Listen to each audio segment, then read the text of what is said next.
রাইজেনের latest প্রসেসরের সাথে board pick করার ক্ষেত্রে যারা X670E এর ফিচার্সগুলো চাচ্ছিলেন, বাট সেই বোর্ডগুলোর দাম দেখে সবার যে অবস্থা তা হচ্ছে অনেকটা।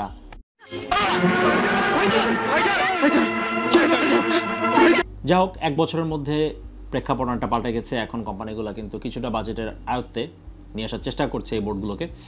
ঠিক সেরকমই একটি বোর্ড আজকে আমাদের হাতে এসেছে, MSI এর X670 gaming plus wifi.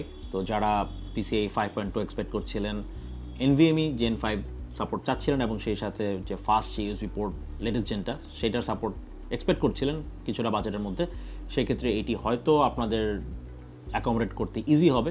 So এই বোর্ডটা নিয়ে চলুন আমরা একটু দেখি ভিতরে কী কী আছে এবং এরপরে জেনারেল ফিচার্স কী সেদিকে আমরা একটু দেখার চেষ্টা করব। সো চলুন আগানো যাক।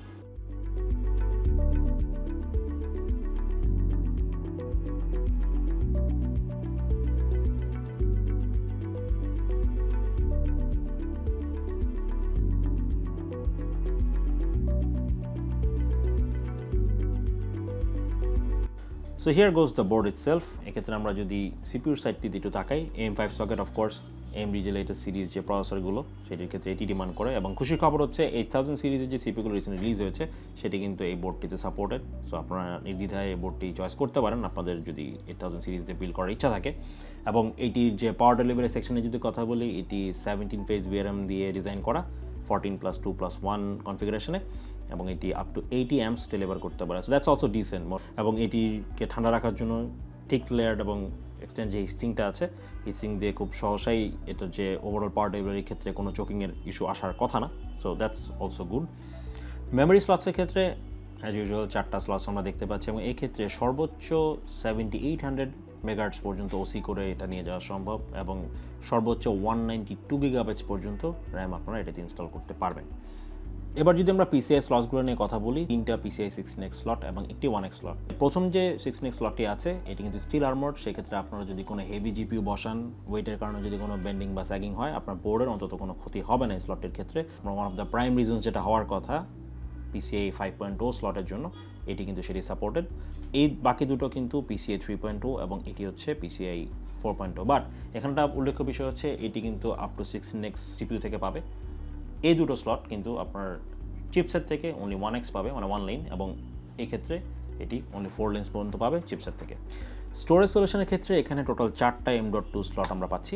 প্রথম যে স্লটটি এটি কিন্তু Gen 5, এবং পরের যে 3টি স্লট আছে এগুলো কিন্তু Gen 4। তার মধ্যে প্রথম দুটো স্লট সরাসরি সিপিইউ থেকে 4 লেন সাপোর্ট পাবেন এবং পরের দুটো চিপসেট থেকে 4 লেন সাপোর্ট পাবেন। তবে এই ক্ষেত্রে একটা জিনিস আমাকে উল্লেখ করতে হবে, তা হচ্ছে আপনারা যদি সেকেন্ড স্লটের ক্ষেত্রে আপনারা 8500G ইনস্টল করেন, নতুন যে এপিইউটি আসছে, সেক্ষেত্রে এখানে আপনারা কিন্তু আপ টু 2 লেন্স সাপোর্ট পাবেন। এছাড়া অডিও সলিউশন হিসেবে তো অডিও বুস্ট টেকনোলজি ইউজ হয়েছে অ্যাজ ইউজুয়াল MSI এর অন্যান্য বোর্ডে যা দেখতে পাই, উইথ রিয়েলটেক চিপ, এবং ইজি ডিবাগ এলইডি আছে, 4টি ছোটো ছোটো এলইডি, যার থ্রুতে আপনার পিসির কোনো ট্রাবল শুটিং করতে হলে সেটি সংকেত দেখে আপনারা বুঝতে পারবেন হোয়াটস গোয়িং রং। তো চলুন এবার একটু আইও পোর্টের দিকে তাকাই। সর্বপ্রথমে উপরে যে ছোট্ট বাটনটি দেখবেন, এটি হচ্ছে ফ্ল্যাশ বায়াস বাটন। আপনাদের বায়াস ইনস্টলেশনে যদি কোনো ইস্যু হয়ে থাকে সেক্ষেত্রে এটির সাহায্যে আপনার রিভার্ট ব্যাক করে যে কোনো ভার্সনে আপনারা সুইচ করার সুযোগটি পাবেন। তারপর আসছে একটি HDMI এবং ডিসপ্লে পোর্ট। এই ক্ষেত্রে আপনার সিপিইউতে যদি ইন্টিগ্রেটেড জিপিইউ থাকে তখন আপনারা এখান থেকে আউটপুট নিতে পারবেন, ইভেন উইদাউট ইনস্টলিং আ ডেডিকেটেড জিপিইউ। তারপর এখানে 3টি রেড পোর্ট দেখতে পাচ্ছেন, এটি USB 3.2 Gen 2, যেটি 10 Gbps পর্যন্ত ট্রান্সফার স্পিড আপনাকে দিবে। এরপরে 4টি ব্লু পোর্ট 3.2 Gen 1 পোর্ট, এক্ষেত্রে 5 Gbps পর্যন্ত সাপোর্ট পাবেন, এবং পরের 4টি USB 2.0। So that's that. এবং সর্বশেষে USB-C যে পোর্টটি দেখতে পাচ্ছেন এটাও 3.2 Gen 2, বাট এটি হচ্ছে 20 Gbps পর্যন্ত ট্রান্সফার স্পিড দিতে পারবে। So this is like the fastest port যা এখানে যা আছে তার মধ্যে, এবং এখানে 2.5G লাইনে সাপোর্ট দেওয়া আছে, অডিও জ্যাক্স তো আছে, এবং ফাইনালি ওয়াইফাই অ্যান্টেনা কানেক্ট করার জন্য যে পোর্টটি এখানে আছে, এবং এই বোর্ডটি কিন্তু Wi-Fi 6E supported. So that's almost like the latest gen, যদিও 7 এখন চলে আসছে, but still it is quite fast even for the modern standard. তো বোর্ডটাকে এবার একটা সিস্টেমে বসানো যাক এবং কিছু টেস্ট রান করে দেখি কীরকম পারফর্ম করে আন্ডার স্ট্রেসড কন্ডিশনস। সো চলেন সেদিকে আগে আমরা।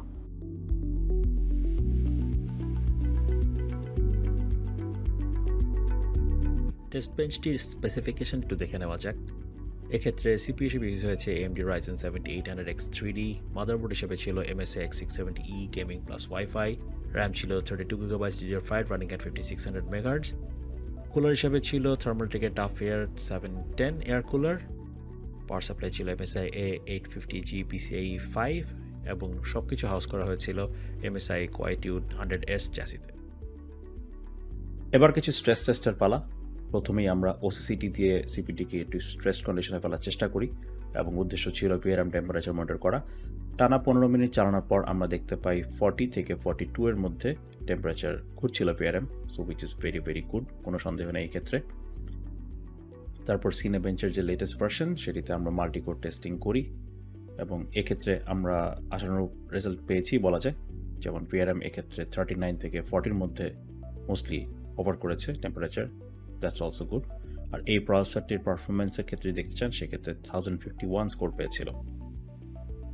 লেটেন্সি মনিটর, এটি দিয়ে আমরা ডিফারেন্ট অডিও যে টাস্ক কিছু সিএনএন আমরা টেস্ট করি এবং এক্ষেত্রে আমরা কোনো লেটেন্সির ইস্যু খুঁজে পাইনি। তো মোটামুটি এই ছিল আমাদের এই বোর্ডটার উপরে কাভারেজ। আমার কাছে পার্সোনালি বোর্ডটার প্রাইস রেঞ্জ ওয়াইজ মনে হচ্ছে যারা Gen 5 স্লট এবং যে M.2 এর Gen 5 যদি চেয়ে থাকেন সেই ক্ষেত্রে আপনারা কনসিডার করতে পারেন, এবং যেহেতু লেটেস্ট জেন যে সিপিগুলো আসছে সেটিকেও সাপোর্ট করছে 8000 সিরিজকে। এবং যদি বলি এইটার যে অ্যাস্থেটিক ওয়াইজ যে ফিনিশটা, যদিও black finish always it's easier to like make any build যেটার সাথে আপনাদের খাপ খাবে ওভারঅল বোর্ডের অ্যাস্থেটিক, বাট এরপরও এখানে যে সিলভার ফিনিশ দিয়েছে আপনার ব্ল্যাকে যান বা হোয়াইটে যান বা যে কোনো টাইপের মডিফিকেশনে যান কিছুটা মানিয়ে নিতে পারবেন বলে আমার মনে হয়। বাট নানদালেস যদি ওভারঅল অ্যাপিয়ারেন্স বলি আমার কাছে মনে হচ্ছে যে বোর্ডটা appearance wise it looks really nice. So থাকছে এই পর্যন্তই গাইস, ইনশাল্লাহ দেখা হবে আবার সামনে মেবি অন্য কিছু নিয়ে। সো ভালো থাকবেন সবাই, আল্লাহ হাফেজ।